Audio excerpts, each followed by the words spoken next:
Timothy గారు రాసినటువంటి మొదటి లేఖ 2వ అధ్యాయము 5వ వచనము.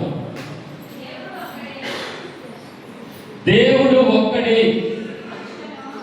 దేవుని మనుషులను ఒక చోట చేర్చు మధ్యవర్తియు ఒక్కడే, ఆయనయే మనుషుడైన Yesu Kristu. Praise the Lord, praise the Lord, praise the Lord. దేవునికి మనుషులకు మధ్య మధ్యవర్తి ఒకడే, ఆయనయే యేసుక్రీస్తు అంటూ ఉన్నారు. మరి యేసుక్రీస్తు ప్రభువు వారు మధ్యవర్తి ఒకరే అయినప్పుడు మరి మన గురువులు ఏ విధంగా ఉంటూ ఉన్నారు?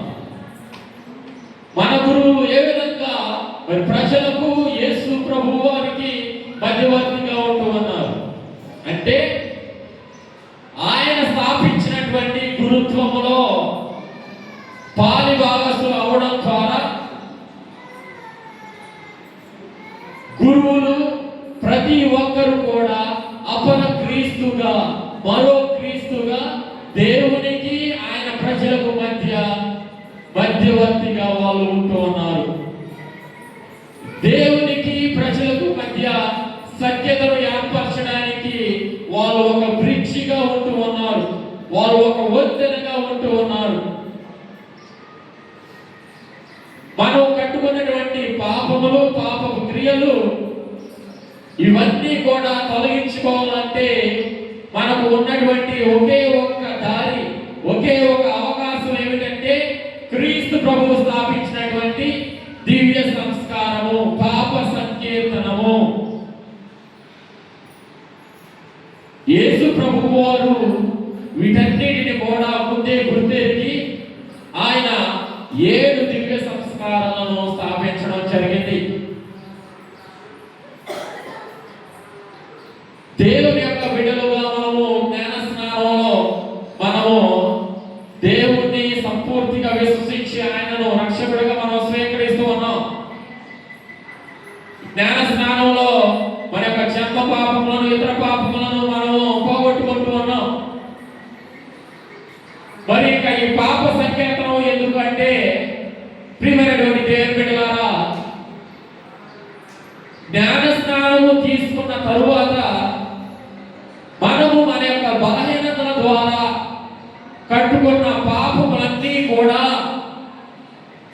మన్నించబడాలి అంటే ఒక దివ్య సంస్కారం మనకు కావాలి. అందు గురించి క్రీస్తు ప్రభువు ఆయన దగ్గర నా పాపములను ఒప్పుకోవాలి అనేటువంటి దుష్ట ఆలోచన, సాతానుడు కలిగించేటువంటి ఆలోచనలతో మీరు ఉండకూడదు.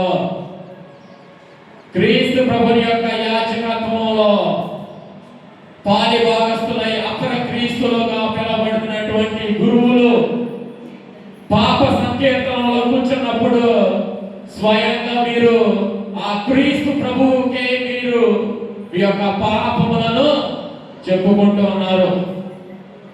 మీ యొక్క పాపపు జీవితాన్ని ఆయన ముందు ఉంచుతూ ఉన్నారు.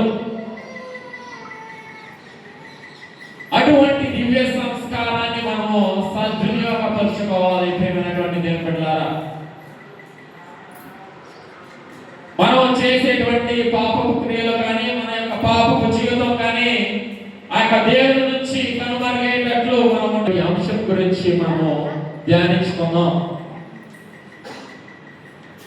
ఇప్పటి వరకు కూడా క్రీస్తు ప్రభువు స్థాపించినటువంటి ఎక్కడ లేనటువంటి సంతోషము ఈ హృదయంలో కలుగుతోంది. ప్రియమైనటువంటి దేవుని బిడ్డలారా, మీరు కావాలంటే మీరు ప్రయత్నం చేయండి. మీరు నిజంగా మీ యొక్క మనసులో విప్పి మీ యొక్క హృదయపు ద్వారాలను తెరచి మీ యొక్క పాపపు సంఖ్యలను ఆ యొక్క క్రీస్తు ప్రభువు వద్ద ఆయన పాదముల చెంత ఈ పాప సంకీర్తనం ద్వారా మీరు ఉంచినప్పుడు ఆ పాప సంకీర్తనము మీరు పూర్తి చేసుకొని తిరిగి ఆయన సన్నిధిలోకి వచ్చి మోకరించి ప్రార్థన చేసుకున్న తర్వాత చూడండి, మీ మనసులో ఒక తెలియనటువంటి ఆనందము కలుగుతుంది. అటువంటి ఆనందం కోసం, నిత్యానందం కోసం మనం ప్రయాసపడాలి. ప్రియమైనటువంటి దేవుని బిడ్డలారా, కాబట్టి ముందుగా అసలు పాపం అంటే ఏమిటి? పాపం అంటే ఏమిటి? మనమందరం కూడా పాపాలు చేస్తూనే ఉంటాం అని మాట్లాడుకుంటూ ఉన్నాం. ఈ పాప సంకీర్తనంలో మన యొక్క పాపములను ఒప్పుకోవాలని చెప్పుకుంటూ ఉన్నాం. క్రీస్తు ప్రభువు కూడా తన యొక్క శిష్యులకు, తన యొక్క అపోస్తలులకు, వారి వారసులకు కూడా అధికారాన్ని ఇచ్చున్నాడు. మీరు ఎవరి పాపములనైతే మన్నిస్తారో వారి పాపములు మన్నించబడతాయని. మరి అసలు